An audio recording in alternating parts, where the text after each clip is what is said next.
बातचीत बस कभी भी शुरू हो जाएगी। पहले 12 बजे होनी थी, समय रखा गया था, अब ये बातचीत होगी। डीजीएमओ की इस बातचीत में कौन से वो विषय होंगे, कौन से वो बिंदु होंगे जिन पर चर्चा होगी, क्या सहमति बनाने की कोशिश की जाएगी, पूरा देश ये जानना और समझना चाहता है।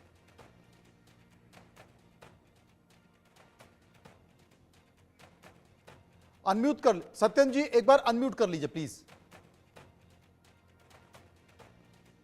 Am I audible now? जी आपकी आवाज आ रही, बताएं। Thank you.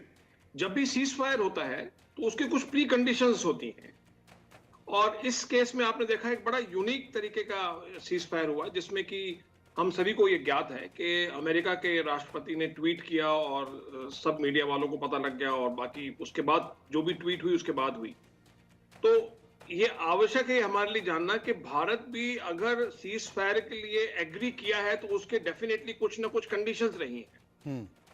अब उनकी क्या कंडीशंस हैं भारत की, और पाकिस्तान इससे क्या एक्सपेक्ट करता है, भारत इससे क्या एक्सपेक्ट करता है, पहले तो वो टेबल पे रखी जाएंगी, क्योंकि ये पहली ऐसी फेस टू फेस मीटिंग होगी जिसमें कि दोनों कंडीशन, दोनों देश क्या चाहते हैं जी, वो जरूरी है। अब ये जानने की जब बात आवश्यक है कि क्योंकि जैसा कि हमें खबरें मिल रही है कि इस एग्रेशन में भारत का अपर हैंड रहा है, तो इस सीज फायर टॉक्स के बाद, इस सीज फायर के बाद जो अब टॉक्स हो रही है डीजीएमओ की, उसमें भी भारत का अपर हैंड रहेगा।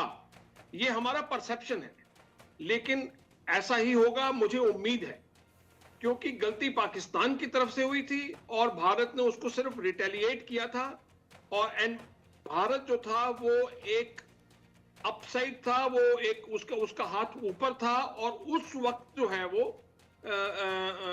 सीज फायर हुआ है जी। इसमें एक बात और भी ध्यान में रखने वाली बात है कि जो वॉर होती है या सीज फायर होता है या उसके बाद जो टॉक्स होती हैं, वो पब्लिक परसेप्शन या पब्लिक सेंटिमेंट के बेस पर नहीं होती। वो किस ऑब्जेक्टिव के लिए एग्रेशन हुआ, किस ऑब्जेक्टिव के लिए रिटेलिएशन हुआ, वो उस पर होती है, और वो एक स्ट्रेटेजिक डिसीजन का एक हिस्सा होती है, जो कि तभी मालूम चलेगा जब वो बात हमारे सामने आएगी। और ये कितना अच्छा मूव है कि इसके बाद में भारत के जो प्रधानमंत्री हैं वो देश को एड्रेस करेंगे, क्योंकि हर व्यक्ति के मन में अलग अलग भाव है। ज्यादातर भाव तो यही है कि भारत ने ट्रूस विड्रॉ किया या स्टॉप किया अपनी कंडीशंस पर, अपना हाथ ऊपर रखकर। फिर भी कभी कभी कुछ बातें ऐसी हो जाती हैं कि लोगों में मिसकंसेप्शन हो जाता है। तो ये डीजीएमओ की टॉक्स और भारत के प्रधानमंत्री कुछ थोड़ा बहुत डाइवर्ज करेंगे, बताएंगे कि हम आगे क्या करने वाले हैं, तो इस हिसाब से वो डीजीएमओ की जो टॉक्स हैं वो इस पे आधारित होंगी। ये बड़े संकेत हैं कि उस हिसाब से चर्चा होगी। जो सबसे महत्वपूर्ण बात है कि वो पब्लिक परसेप्शन और जो सेंटिमेंट्स हैं उनसे परे होंगी, यानी तथ्यात्मक चीजों का अध्ययन किया जाएगा। आपकी भावनाओं को लेकर नहीं। लोग कह रहे हैं कि साहब लाहौर में झंडा गाड़ दो, इस्लामाबाद में झंडा गाड़ दो। पाकिस्तान के लोग कह रहे हैं कि साहब हमारी सेना तो दिल्ली के इंडिया गेट तक चली गई और लाल किले तक चली गई। ये तमाम तरह की बातें, लेकिन यहां पर वस्तुस्थिति है आखिर जो जो जो जो हकीकत है, उस हकीकत के इर्द गिर्द बातचीत होगी। रितु चौधरी कांग्रेस की प्रवक्ता इस वक्त हमारे साथ मौजूद हैं। रितु जी, देश के प्रधानमंत्री ठीक 8 बजे फिर इस देश को संबोधित करने जा रहे हैं, आपको उम्मीद है? अनम्यूट कर लीजिए रितु जी, एक बार अनम्यूट कर लीजिए। देखिए, इसमें सबसे बड़ी बात तो पहले ये है कि ये जो देश को संबोधित करने से पहले उनको एक प्रेस कॉन्फ्रेंस करनी चाहिए थी, जिसमें देश की स्थिति को स्पष्ट करना चाहिए था। और जैसे कि सर्वदलीय बैठक जो है अभी तक हो चुकी है, एक सर्वदलीय बैठक उनको करनी चाहिए थी फैसला लेने से पहले कि इस तरह से जो है फैसला हम लेने वाले हैं, तो जिस प्रकार से सभी पक्षों का उनको मत लेना चाहिए था। और दूसरी बात है कि मुझे नहीं समझ में आता कि आज वो देश को संबोधित करने में क्या कहने वाले हैं, लेकिन हमारे देश के लिए एक बड़े ये एक शर्म की बात मैं कहना चाहूंगी कि है कि एक देश जो है, जो अपने आप को महाशक्ति समझता है, वो हमारे देश को रूल करना चाहता है। उसके कहने से हम जो है युद्ध रोक देते हैं।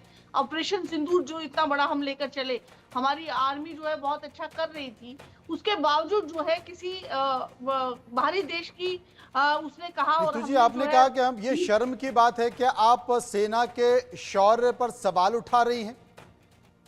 जी बिल्कुल, सेना के शौर्य पर तो कोई सवाल उठा ही नहीं सकता। फिर आपने क्या हमारी कहा ये सेना शर्म तो की वो बात है? जिस पर हम इतना गर्व करते हैं, लेकिन फैसले जो पीएमओ द्वारा लिए जाते हैं, जो मोदी जो द्वारा लिए जाते हैं, उसकी जो है जिक्र होना यहाँ पे जरूरी है कि यही सिचुएशन जो है इंदिरा गांधी जी के सामने भी आई थी, जो कि आयरन लेडी कही जाती है, और उन्होंने ये सबूत दिया कि वो आयरन लेडी है। उन्होंने कहा कि कोई केवल गोरी चमड़ी का है इसलिए हम उसकी हर बात नहीं मान लेंगे।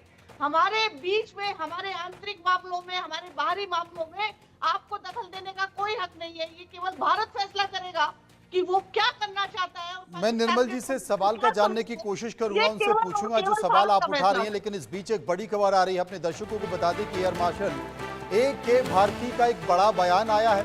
वो कह रहे हैं कि हम अगले मिशन के लिए तैयार हैं, हमारे सभी एयरबेस ऑपरेशनल हैं, और इस बात को लेकर पहले ही सेना ने प्रेस कॉन्फ्रेंस में कह दिया है कि ऑपरेशन सिंदूर खत्म नहीं हुआ है, वो ऑन गोइंग है। सुनिए। मैं स्पष्ट शब्दों में कह देना चाहता हूं कि हमारी सभी मिलिट्री बेसिस और सारे इक्विपमेंट और सिस्टम्स ऑपरेशनल हैं और जरूरत पड़ने पर अपने अगले मिशन के लिए तैयार हैं और तत्पर भी हैं।